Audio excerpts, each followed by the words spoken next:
Ahora el comando supersecreto de élite del destacamento 121 se une a la búsqueda. Esta fue la fuerza de élite que capturó a Saddam Hussein de su hoyo en diciembre de 2003. Damas y caballeros, lo tenemos. Mientras las imágenes de un Saddam Hussein vencido recorrían el mundo, el éxito de Estados Unidos en hallar a un gran enemigo ponía en evidencia el fracaso en capturar a otro de ellos. A más de 2 años del 11 de septiembre, un hombre elude cualquier intento de encontrarlo, el terrorista más buscado del mundo, Osama Bin Laden. Cree que puede huir y que puede esconderse, pero no lo logrará. Lo encontraremos. Podrá suceder mañana, dentro de un mes o dentro de un año, pero lo encontraremos. Al-Qaeda fue despojada de su santuario en Afganistán por la invasión norteamericana a fines de 2001. Bin Laden sobrevivió al ataque y escapó, fuera de alcance, pero no abandonó sus actividades. Tras el ataque del 11 de septiembre, hemos visto más ataques que nunca en más lugares del mundo. Periódicamente, Bin Laden hace públicas sus provocaciones en videos, recordándonos su amenaza. Esta cinta de audio, autentificada por el Servicio de Inteligencia estadounidense, fue enviada poco después de la captura de Saddam. Le dice al mundo que aún está allí e impulsa a los militantes musulmanes a continuar la guerra contra Occidente. Desde que Saddam fue capturado, los interrogantes sobre el fracaso en la búsqueda del líder de Al-Qaeda están al rojo vivo. Una vez que el gobierno decidió ir tras Saddam, los esfuerzos militares y de inteligencia se enfocaron en su búsqueda y en la invasión de Irak. Como resultado, el esfuerzo que se había puesto en el rastreo de Bin Laden y sus seguidores se vio deteriorado. Pero con Saddam tras las rejas, existen informes de que el Pentágono está planeando una ofensiva nueva para encontrar al líder de Al-Qaeda y las fuerzas militares predicen buenos resultados. Dicen que pronto lo capturarán. Osama Bin Laden, Mullah Omar y Hikmatyar representan una amenaza para el mundo y deben ser destruidos. Los encontraremos el año próximo. Pero no será fácil. Comparado con la búsqueda de Saddam, el rastreo de Bin Laden es una misión extraordinariamente compleja. Aún con más de 100.000 tropas en Irak, un país que es más pequeño que Afganistán, y con una población que se moviliza completamente en su contra, a Estados Unidos le llevó más de 6 meses encontrar y capturar a Saddam Hussein. Por lo que con una fuerza 10 veces menor en una tierra más extensa, no hay duda de lo difícil que es para Estados Unidos encontrar a Bin Laden. También está el terreno. Sobre el final, las fuerzas en busca de Saddam concentraron la búsqueda en un área pequeña cercana al pueblo natal del líder iraquí, Tikrit, un gran contraste con las montañas enormes de la frontera afgano-pakistaní, donde se cree que Bin Laden está escondido. Está a una gran altitud. Algunos de los picos tienen entre 3.000 y 3.500 metros. Es empinado. Hay precipicios, hay barrancos y hay caminos diversos en toda el área que han sido desarrollados durante mucho tiempo por las tribus locales y por grupos de traficantes que viajan ida y vuelta por la zona. Tony Corin, antiguo comandante de las Fuerzas Especiales, dice que no es solo geografía. Bin Laden posee un círculo de protección del que Saddam carecía, la lealtad de un pequeño grupo de seguidores que se esconden con él en este territorio inhóspito. Tiene seguidores fanáticos, y una de las cosas que con seguridad podemos esperar es que pelearán hasta la muerte para protegerlo y que no lo sacaremos de un hoyo. Y que las posibilidades de que alguno de su círculo interno lo traicione son mucho menores que con Saddam Hussein. Y mientras Saddam inspiraba miedo entre los iraquíes, Bin Laden ha conseguido el apoyo de las tribus locales, quienes le proveen de un refugio seguro. No será posible aislarlo en torno a un pueblo, un clan, una tribu, como sucedió con Saddam, y comenzar a trabajar a través de aliados cercanos. Eso no sucederá. Los Estados Unidos podrán enviar equipos de búsqueda o intentar vigilar las actividades locales desde tierra o aire. pero no podrán dominar la región de la forma que se hizo con Irak. La idea de poder controlar este territorio de alguna manera es descabellada, especialmente cuando está rodeado por dos países clave, Irán y Pakistán, que no están bajo dominio estadounidense. Por más aislado que Bin Laden aparente estar en este escondite remoto, los analistas creen que se comunica con sus seguidores en todo el mundo a través de técnicas modernas y medievales. Los mensajeros llevan información en trenes de mulas como estos. Otros agentes los envían a través de la Internet desde las ciudades pobladas de Pakistán. No operan en la misma forma que uno creería cuando piensa en un convoy moviéndose que podría ser detectado por aviones espía o por la vigilancia estadounidense. Y además tuvieron que modificar las operaciones a medida que los Estados Unidos se volvieron más eficaces en vigilar sus actividades. La habilidad para adaptarse y cambiar, para ser paciente y disciplinado, para vivir a la intemperie por una causa, es lo que diferencia a Bin Laden de Saddam Hussein, quien edificó docenas de palacios para sí. Pero los psicólogos dicen que hay similitudes importantes entre ambos. Los dos sufren un desorden de personalidad llamado narcisismo maligno. Es una persona que bajo su fachada magnífica es consumida por las dudas y se pasa la vida intentando compensar esos sentimientos despreciables de duda de sí mismo con sueños de gloria. Ambos sabían lo que implicaba convertirse en un líder en su barrio. Es importante aclarar que en el mundo árabe, uno puede obtener una gran cantidad de honores y aprobación al vencer a una fuerza superior. En esto, Bin Laden se ha destacado. Fue reconocido al enfrentar al ejército soviético en Afganistán en los años 80 y al expulsar sus tropas del país.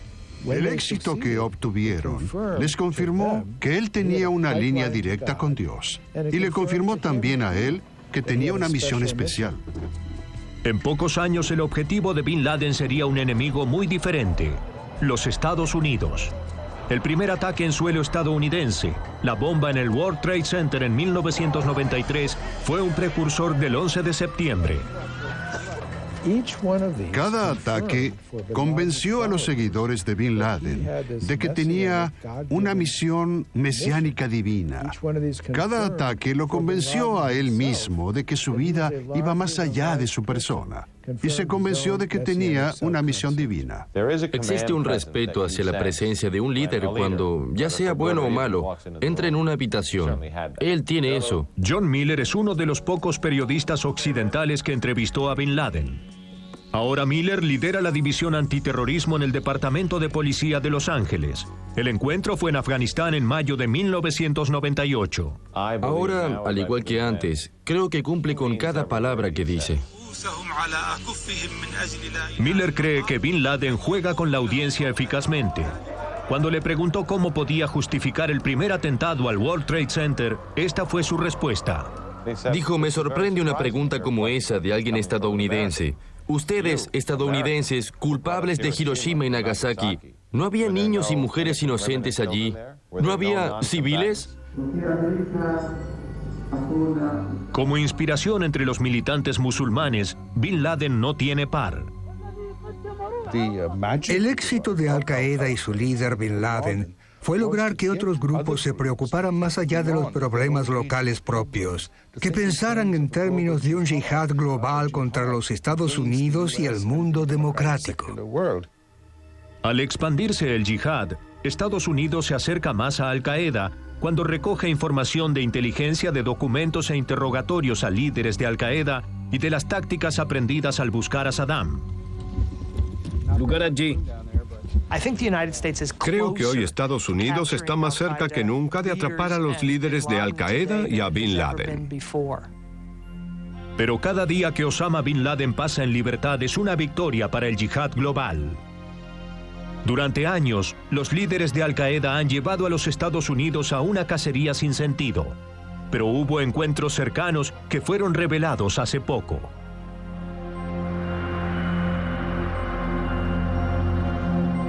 Ya regresamos con la captura de Osama Bin Laden. La captura de Osama Bin Laden.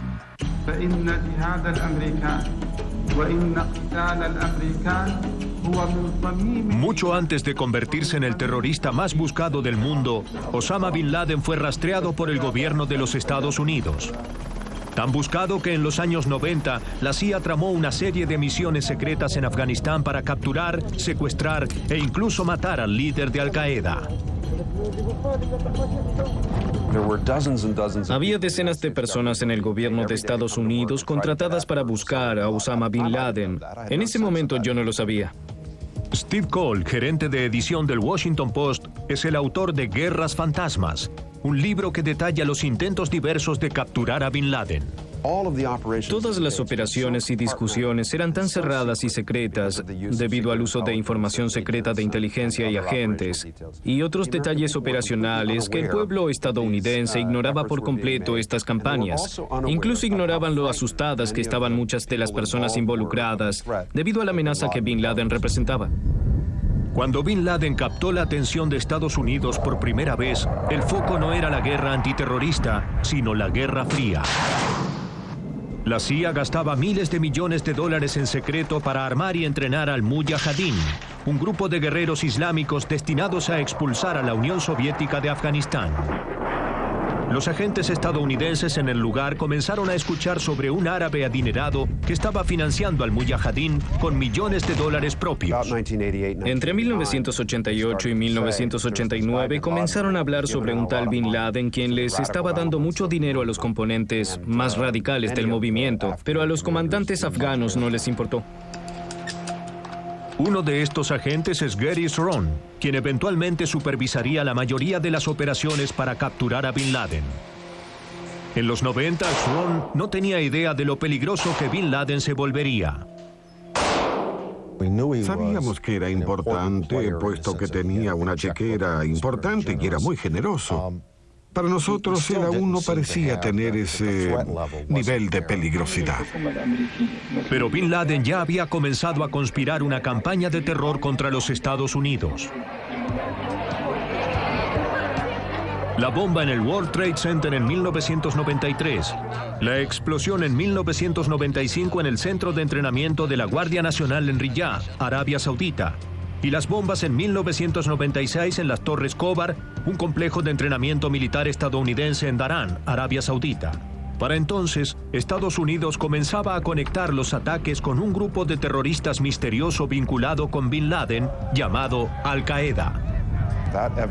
Esa prueba recién se volvió sólida en el verano de 1996, cuando un desertor salió de su oficina en Khartoum y entró en la embajada norteamericana para proveer detalles de la organización de Bin Laden. Esto impactó a los Estados Unidos al reconocer que este hombre era un agente realmente.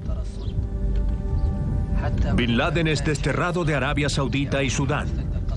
Por lo tanto, regresa a Afganistán recibido por el grupo talibán.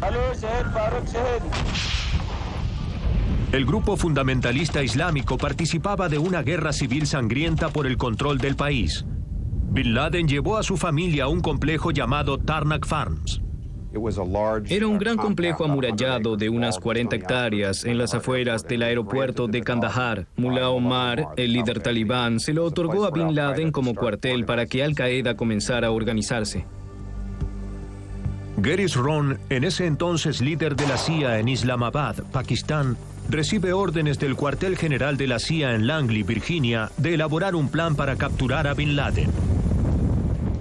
Sin servicios de inteligencia en el terreno, Sron hace un viaje secreto a Afganistán para encontrarse con el líder de la Alianza Norte, el grupo que luchaba contra el Talibán, un hombre carismático y con muchos contactos llamado Ahmed Shah Massoud.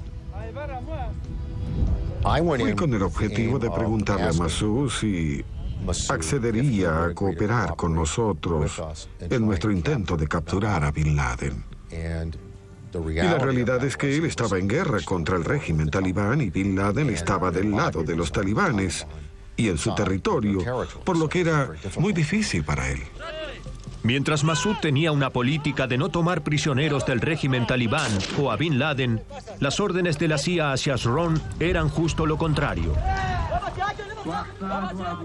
Se buscaba capturar a Bin Laden y sacarlo del país con vida para someterlo a juicio por sus crímenes. Sron llegó incluso al punto de buscar un lugar donde pudieran retener a Bin Laden hasta sacarlo del país. Se hicieron los arreglos por una cueva en la que Bin Laden estaría detenido por unos 30 días hasta que la cacería disminuyese y luego podríamos moverlo clandestinamente, así que estábamos confiados en capturarlo.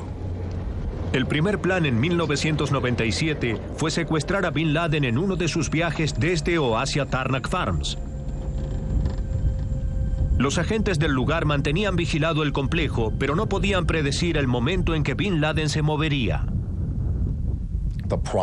El problema fue allí el mismo que nos acosó a través de toda la campaña en busca de Bin Laden, la información de inteligencia precisa de sus movimientos. Era un hombre discreto, se volvió más reservado desde entonces, y no teníamos a nadie dentro de su círculo interno. Se elaboró un segundo plan para hacer una redada en Tarnak Farms y capturar a Bin Laden allí. Pero la vigilancia revela que el complejo está habitado por más de 200 personas, entre ellas familias con mujeres y niños. El líder de la CIA dijo, no llevaremos este asunto hasta el presidente. Era demasiado, había muchas posibilidades de fracasar y de convertirlo en una masacre terrible. Mientras la CIA no logra acercarse a Bin Laden, John Miller logra entrevistar al líder de Al Qaeda en mayo de 1998. Miller es testigo directo de la lealtad y devoción extrema de su círculo interno. Fue muy claro para mí, al ver las interacciones y estar en el terreno por unos días, hablando con algunos de los hombres de su círculo, hombres armados con uniformes camuflados, que todos estaban dispuestos a morir por él. Eso estaba claro. Durante la entrevista, Bin Laden no solo declaró la guerra contra Estados Unidos, Miller afirma que preparó el terreno para el próximo ataque. Ya sabía cuándo iba a dar el golpe, dónde iba a darlo y cómo iba a darlo.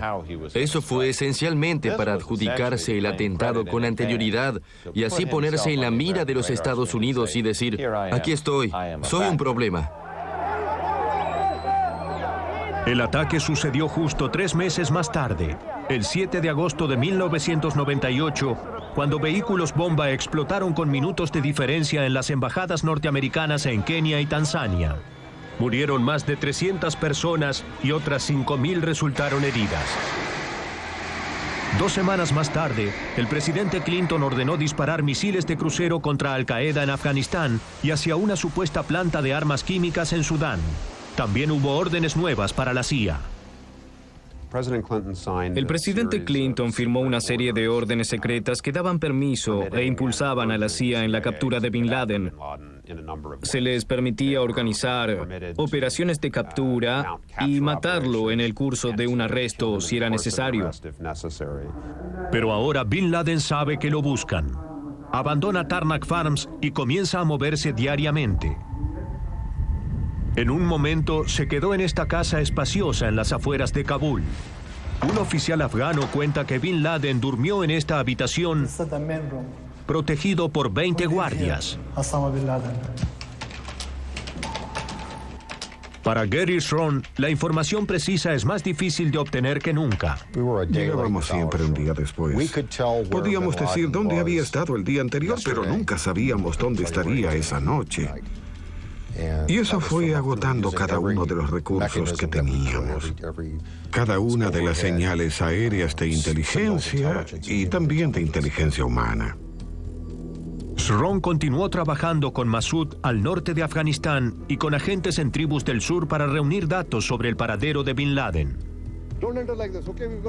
Incluso tendió una red más amplia solicitándole a la agencia de inteligencia pakistaní que arreglara un encuentro con Bin Laden en el aeropuerto de Kandahar, donde agentes estadounidenses lo arrestarían. La gente de Pakistán no tenía que aparecer, solo tenían que arreglar el encuentro con Bin Laden y en ese momento el jefe de inteligencia de Pakistán consideró la propuesta pero luego anunció que no lo haría. A comienzos de 1999, la CIA finalmente obtuvo algo cuando agentes de una tribu vieron a Bin Laden cazando halcones con un grupo de personas cerca de Kandahar. Supimos que Bin Laden estaba allí en uno de estos complejos y enviamos a nuestros hombres, quienes fueron y encontraron el terreno. Pusimos un sistema de posicionamiento global en las cercanías para determinar si estos eran los campos de los que se hablaba. Según Sron, la CIA planeaba asaltar el complejo, pero la vigilancia reveló que también lo usaban los funcionarios de los Emiratos Árabes Unidos, aliado de Estados Unidos. Los funcionarios de Clinton dijeron que la inteligencia no era suficiente para autorizar el golpe, pero Sron cree que se temía que esto provocara un problema diplomático. Y eso fue peor que lo de Tarnak Farms, ya que realmente creíamos que él estaba allí y que podíamos matarlo. Y no lo hicimos. Si bien Bin Laden se encuentra en movimiento permanente, los ataques no cesan. En octubre del año 2000, atacaron un barco estadounidense mientras cargaba combustible en Yemen. 17 marineros americanos murieron. Mientras la CIA no lograba penetrar el círculo interno de Bin Laden, los agentes de Massoud comenzaban a quebrar la estructura de Al Qaeda, identificando posibles informantes. Empezábamos a construir el entramado. El objetivo era arrestar a uno de ellos y ponerlo de nuestro lado. En otras palabras, arrestarlo y decirle: sabemos quién eres, irás a la cárcel, queremos que trabajes para nosotros. Lo que Sron no sabía es que Bin Laden había penetrado el círculo interno de Massoud. El 9 de septiembre de 2001, 2 atacantes suicidas se hicieron pasar por periodistas y asesinaron al líder de la Alianza Norte. La muerte de Massoud era un anticipo de los ataques que sucederían 2 días más tarde. 11 de septiembre, día en que la búsqueda de Bin Laden pasaría de ser una serie de misiones secretas a una cacería humana incesante.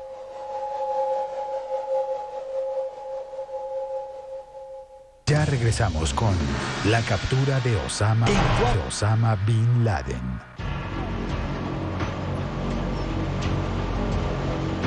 Solo 3 días después del atentado, con el fuego aún ardiendo en el punto cero, en Youngsville, Pensilvania, y en el Pentágono, el presidente Bush ofreció una recompensa por Bin Laden.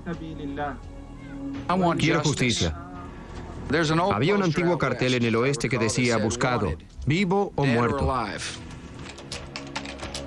Quizá nadie lo desee tanto como Gary Sron, el antiguo líder de la CIA en Islamabad, Pakistán. Tras intentar capturar a Bin Laden varias veces sin éxito en los 90, Sron dice que el deseo de encontrar al líder de Al Qaeda ahora es algo personal. Nos sentíamos heridos y subestimamos a este hombre y deseábamos tener la revancha. Unos días más tarde, Sron tuvo la oportunidad. Fue puesto a cargo de una unidad espacial de la CIA que se dirigiría a Afganistán para encabezar la cacería de Bin Laden. La CIA sintió que el equipo que partió de Washington el 19 de septiembre estaba preparado. Teníamos 2 personas que podían hablar el idioma Dari muy bien. Un agente y yo, 3 oficiales con amplios conocimientos paramilitares, teníamos un médico. El equipo no perdía el tiempo, sabíamos lo que teníamos que hacer. La unidad restableció el contacto con la Alianza Norte de Massoud y realizó los trabajos previos para el ataque sobre Afganistán. La Operación Libertad Perdurable comenzó el 7 de octubre de 2001 con campañas aéreas feroces que atacaron los complejos de Al Qaeda y al régimen talibán que había apoyado a Bin Laden durante años. En poco más de un mes, se diseminó al enemigo y las tropas de la Alianza Norte ingresaron a Kabul como héroes y libertadores.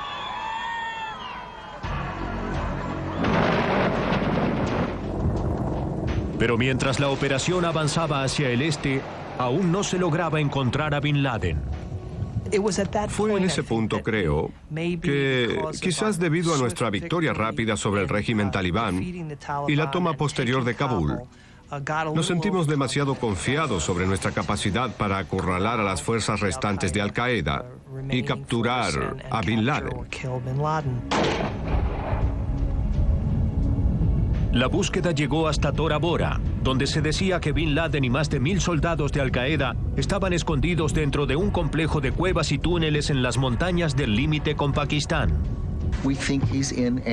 Creemos que está en Afganistán. Lo estamos buscando. Se está ocultando. No quiere que sepamos dónde está. Solicitamos toda la ayuda posible. Estados Unidos realizó un ataque aéreo intenso sobre Tora Bora, bombardeando las fortalezas con misiles de precisión y demás municiones. Pero solo enviaron unos pocos cientos de tropas en campañas terrestres, dejando la mayor parte del combate a las fuerzas afganas. Había una gran frustración, en especial entre las fuerzas de operaciones especiales, a quienes no se les permitió ir tras los agentes de Al-Qaeda y Bin Laden. La campaña terrestre no solo poseía un número reducido, sino que provenía en su mayor parte del oeste, dejando rutas de escape a través de las montañas y hacia Pakistán. Se esfumó lo que quizá fue la mejor oportunidad para capturar a Bin Laden. Muchos de los militares con los que hablé me dijeron que si pudiesen realizar la operación nuevamente, pondrían una fuerza militar que bloquee el lado opuesto con la cooperación de Pakistán, y que eso podría habernos permitido capturar a Bin Laden y a los miembros restantes de la organización. Bin Laden no solo escapó, sino que desapareció en una zona fronteriza dominada por tribus locales, un área donde hasta el ejército pakistaní evita ir. Bin Laden se convirtió en un forajido en una tierra sin leyes. Una vez que Bin Laden y sus hombres restantes pudieron huir a Pakistán, llegaron a un territorio que en muchos aspectos era más favorable para ellos que estar en Afganistán. El santuario de Bin Laden cambió en cuanto a dimensiones y a su naturaleza. Hoy no existe un gobierno que brinde asilo oficial para Al-Qaeda y los soldados árabes. Pero la realidad es que existe una gran área en esa parte del mundo que permanece ingobernada. Y es allí donde Al-Qaeda tiende a florecer. La región presenta no solo problemas de logística, sino también culturales, lo que explica por qué la recompensa de $25 millones por Bin Laden no ha conducido a nada. Cuando le preguntaban a la gente en Afganistán, ¿qué haría si obtuviese los $25 millones? Un hombre dijo, compraría el doble de globos para vender en la calle. Y otro hombre contestó, yo compraría algunos burros para mi granja. En un lugar donde $20 se intercambian por una pila así de dinero, cifras de millones de dólares no se traducen necesariamente a su valor real. Si bien el escape de Bin Laden fue una frustración para los Estados Unidos, el Comando Central aprendió mucho luego de Tora Bora. Esto es Kandahar. En marzo de 2002, se descubrió otro refugio de Al-Qaeda en las montañas del sur.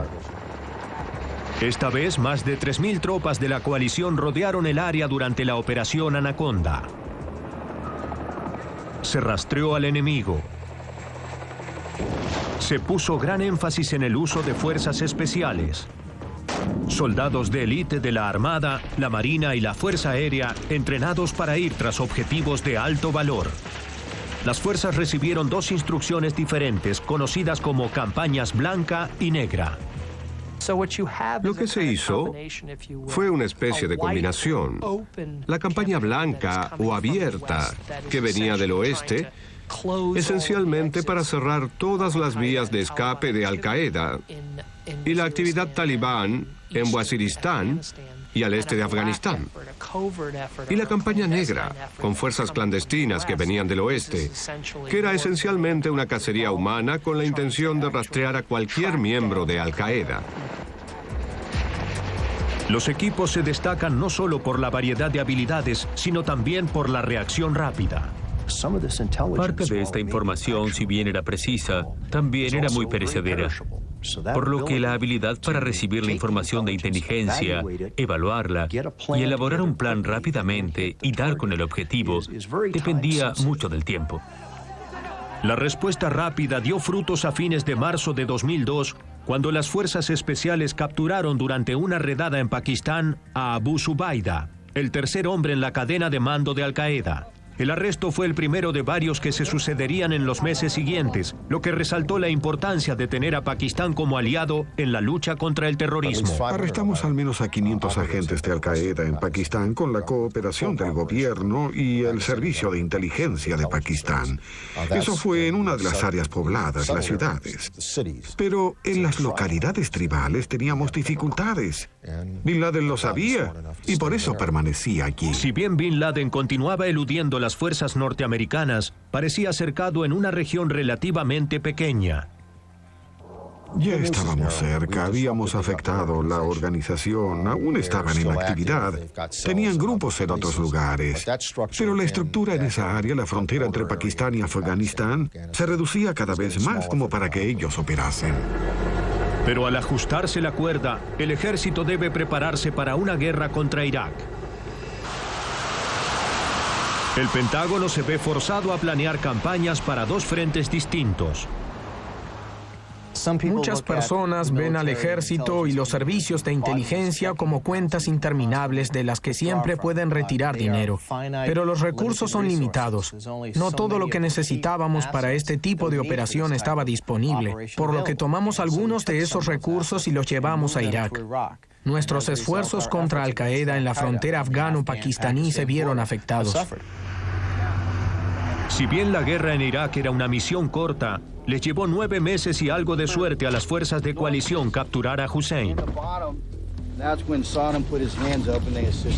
Los obstáculos para quienes buscaban a Bin Laden en un área más grande y con menos tropas eran mucho mayores. Si tuviera que poner énfasis en uno de los aspectos que representa la cacería de Bin Laden y el objetivo del ejército estadounidense y los servicios de inteligencia, es que subestimaron y minimizaron la dificultad y la dimensión del terreno y el alcance que necesitaría la misión para que resultara exitosa. Ya regresamos con la captura de Osama Bin Laden. Enero de 2003. La policía española realizó varios operativos en Barcelona. Entraron en hogares en busca de sospechosos de Al-Qaeda. Arrestaron a 19 personas. Desde Pakistán a Arabia Saudita, golpes sorpresivos como estos atraparon más de 3.000 sospechosos.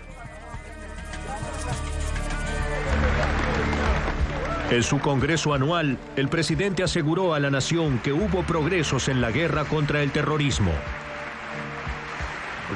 Estamos rastreando a Al-Qaeda por todo el mundo y casi 2/3 de sus líderes fueron capturados o eliminados. Entre los líderes se encuentran los supuestos artífices del 11 de septiembre, Ramzi bin al-Shibh, Khalid Sheikh Mohammed y Ridwan Islamuddin, conocido como Hanbali, y considerado uno de los terroristas más mortíferos del sur de Asia y miembro del círculo interno de Bin Laden. Cientos de soldados de Al-Qaeda también han sido capturados. Muchos se encuentran tras las rejas en la bahía de Guantánamo, pero a pesar de los éxitos, la amenaza crece. Muchos agentes de Al-Qaeda eludieron la captura y se dispersaron hacia Pakistán, Irán y otros lugares. Uno puede pensar en Al-Qaeda como un nido de avispas. Si introducimos nuestra mano en el nido, se vuelven agresivas, se enfurecen y dejan el nido. Hicimos más difícil su comunicación, sus operaciones, pero aún tiene cierto dominio, ya que a menudo vemos ataques terroristas a gran escala en algún lugar del mundo. Al-Qaeda tiene la capacidad de dar golpes grandes debido al entrenamiento que los miembros recibieron en Afganistán. Bin Laden financió complejos de donde surgieron miles de productores de bombas, analistas, expertos en vigilancia y logística y terroristas seguros de sí mismo que son parte del legado de Bin Laden. Vemos a estos grupos menores operar con mucha eficacia en todo el mundo. Mayo de 2003. Grupos suicidas atacaron 3 complejos habitacionales en Arabia Saudita. Murieron 35 personas. 4 días más tarde, una ola de ataques suicidas en Marruecos mató a más de 30 personas. Noviembre de 2003. En Turquía, 4 bombas mataron a casi 50 personas. Muchos de estos ataques tenían el sello de Al-Qaeda, pero los expertos en terrorismo afirman que Bin Laden no pudo dirigir cada uno de ellos. No pudo hacerlo solo. Lo que hace es enviar un mensaje. Es una suerte de líder espiritual, si se quiere. Después el mensaje es difundido por muchos clérigos alrededor del mundo. Existen trabajos modelo de Al-Qaeda, diseñados y aprobados por Bin Laden, como el del 11 de septiembre. Pero algunos de los atentados que hemos visto son operados de forma independiente, basados en las instrucciones de Bin Laden. A pesar de ser inspirados por Bin Laden, siguen siendo grupos periféricos. Se cree que Bin Laden se comunica con los seguidores a través de mensajes ocultos o codificados en correos electrónicos y salas de conferencias. Otras veces transmite los mensajes de forma abierta en videos entregados a estaciones de televisión árabes como Al Jazeera.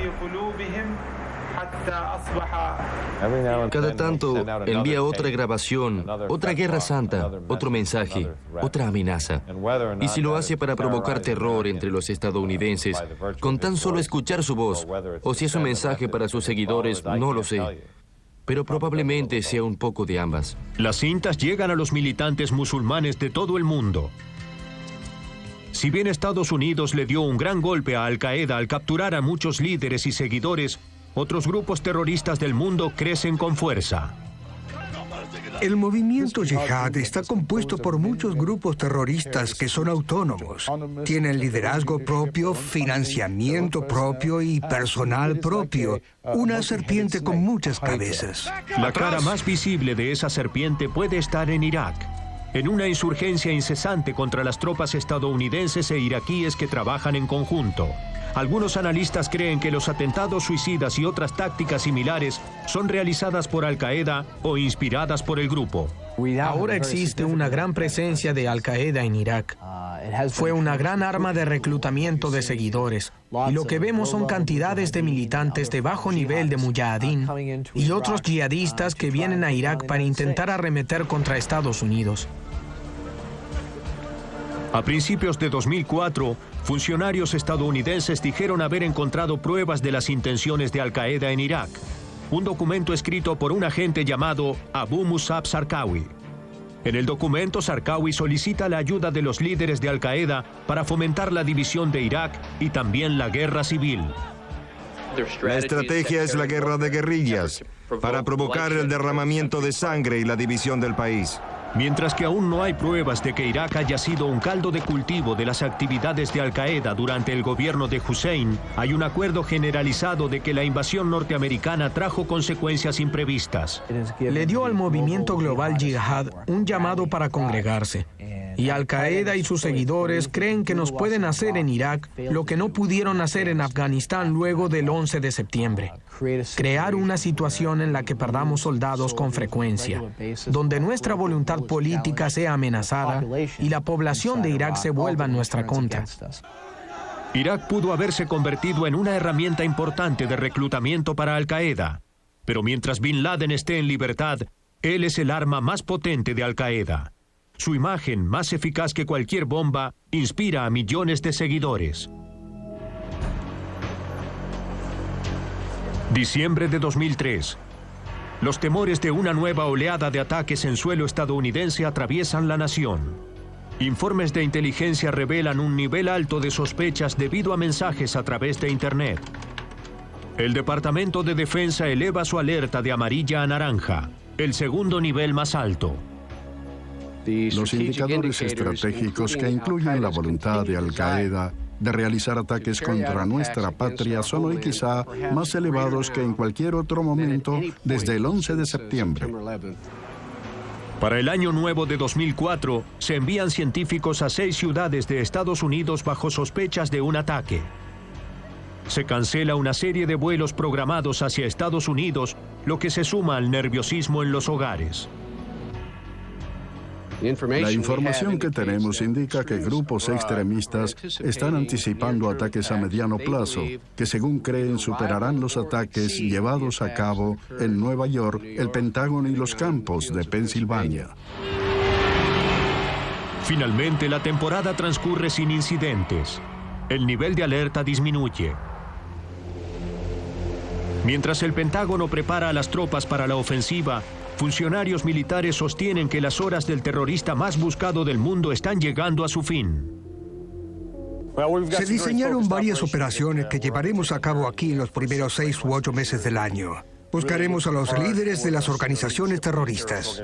La confianza renovada del ejército estadounidense sobre la captura de Bin Laden proviene de las lecciones aprendidas durante la cacería de Saddam.